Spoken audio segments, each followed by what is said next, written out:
activity. However, I don't know if it's supposed to maximize oxygen to your muscles. How does a mouth guard do that? I don't know. It's supposed to improve your metabolic rate. What's improvement? I don't know. I mean, I can see how. Okay, let's say you had to go to the bathroom, you had to take a leak, and you're playing a basketball game, and you know how that bothers you, right? I mean, so obviously, if you have something wrong with your body that's taking away your attention, you're not going to perform well in athletic events. But just aligning your jaw to its perfect position, whatever that is. I'm unsure on this one if it's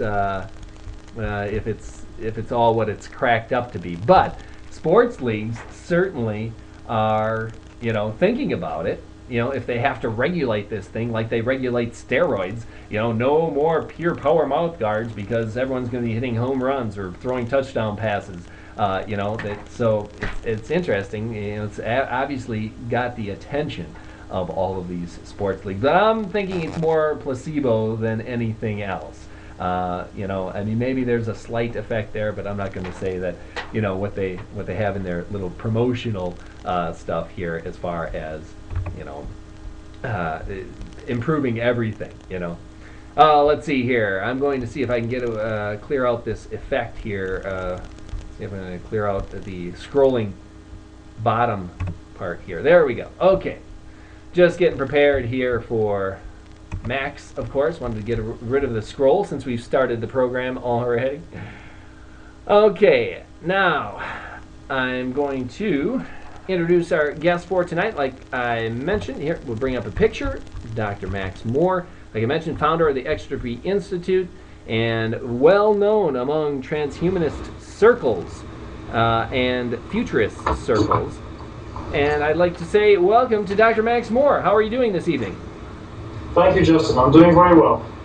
All right, wonderful to have you with us here tonight.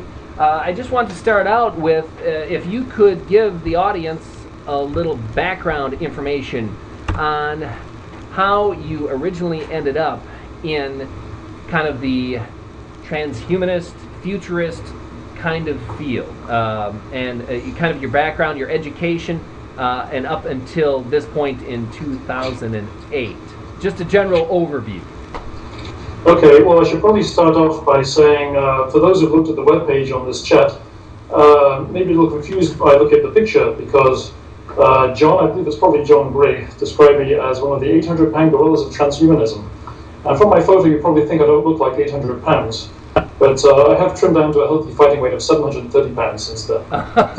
Okay, all right, understood. Yes, your picture certainly doesn't look like the 800-pound gorilla. You look much more friendly. Yeah, I've been doing a lot of running since then. So, some history. Well, let's see, try and keep it brief. For those who don't know me at all, I came from England originally. I actually moved over to the States in 1987. I did my undergraduate degree in philosophy, politics, and economics at the University of Oxford. Then I moved over to Los Angeles, the University of Southern California, where I did a PhD in philosophy. Now, before I came over to the States in '87, the year before that, I came over for a 6-week visit, which I spent largely at the Alcor Foundation, which at that time was in California, in Southern California. And I spent a lot of time learning all the technologies and techniques of doing cryonic suspension. And went back to England along with Mike Price and Garrett Smith, started what is now known as Alcor UK, although at that time it was known as MISAR, which is the companion star to Alcor. We had a huge media blitz in 1986, the summer that I left, just appearing everywhere, the BBC, BBC World Service, television stations, a brand new breakfast television. It's called that because nobody had television at breakfast before that. So it was a very newfangled kind of thing, debating a London professor of surgery who assured me I'd get very rich doing cryonics. I showed how little he knew about the subject. So I was very involved in cryonics in my 20s back then. Okay. And before that, I was very fascinated by life extension. Earlier than that, I actually started taking vitamin supplements when I was about 11 or 12, I think, starting with vitamin C, as I remember. Vitamins. When you were 11 or 12? Yes, yeah. Oh, okay. Well, yeah, you did start pretty early at that point. Yeah, I was taking a pretty full set of supplements by the time I was at 16 or so. I can't remember where I got the idea of doing that from at that time. The earliest book I can remember reading on that was, I think, Pearson and Shaw's well known book, Life Extension and the Practical Scientific Approach. But I don't think I read that till I was about 18, so I'm not really sure where I picked up these ideas, other than that I was always interested in sort of health and fitness. Okay. And generally wanted to exceed limits from a very early age. I'm not sure where it really came from. But the first kind of organizational thing was the MISAR Foundation, that is the Alcohol UK, which started in 1986. Okay, 1986. Yeah. That's okay. So that's kind of the short version. Sure. And then when I came over to the States, about a year after that, when I was at USC, I'm a graduate student, along with my friend Tom Bell, so known as Tom Morrow, we started Extropy magazine in the fall of 1988.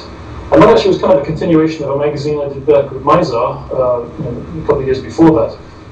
Had the same kind of themes, essentially. We called it Extropy as a way of labeling the idea of breaking past human limits, which very much included life extension, breaking past the limits of human lifespan, but also getting out into space, getting out of our gravity well, increasing human intelligence. And really those things that good old Timothy Leary labeled way back, I guess in the 70s, with his rather nice SMILE formula, the SM, I squared, LE, space migration, intelligence increase, and life extension. That was kind of the core of our interests in Extropy. So life extension has certainly been a core element of that right from the beginning. Sure.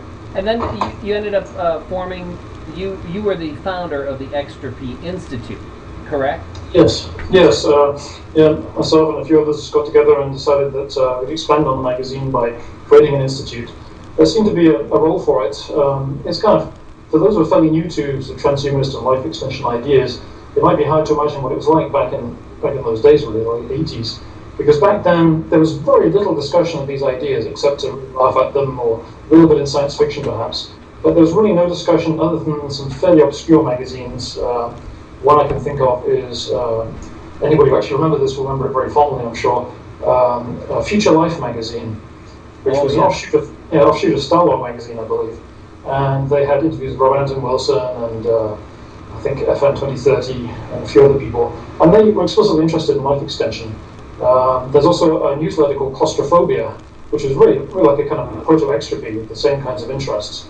I was interested in political liberty, space migration, life extension, smart drugs, and so on. Apart from those, I can't think of very much that was going on outside of cryonics at that time. So when we put out the magazine, we got this, at the time fairly small but very strong response from people who read about it in various obscure publications or it was reviewed, along with a few not so obscure ones, like Wired magazine, where in the very second issue, Kevin Kelly did a nice little review of Extropy. And we heard from hundreds of people all around the country, some of them are stuck in these obscure places where nobody else, not one other person, thought these ideas were anything other than bizarre and crazy. So they were very happy to come across, a centre for these ideas. Sure. And it seemed like a natural extension then to form the institute to develop the ideas and network. And in what year was the Extropy Institute formed? Well, it's kind of fuzzy actually because it kind of grew out of the magazine. It grew out of the magazine, right? I think it was legally incorporated. Actually, we took over a corporate shell that was set up by Federal Leonard Chamberlain, the early cryonicists, and they had a life extension conference up in Lake Tahoe, and they were not using that anymore. So they essentially let us take over that corporation and rename it. So I think that was actually 1991 or 2, something like that. Oh, okay, that was quite a while back then. Yeah, it's quite a while ago. Yeah, I thought maybe I was under the impression that it had just came about in maybe the late '90s or the or year 2000, somewhere around there. But it was, no. You're saying early '90s? Okay. Yeah, early '90s. We actually stopped publishing Extropy magazine. That was in print from 1988 to, gosh, I'm not sure, mid '90s. I think we were just after the mid '90s. Okay. So we'd already had quite a long history by the late '90s. Sure.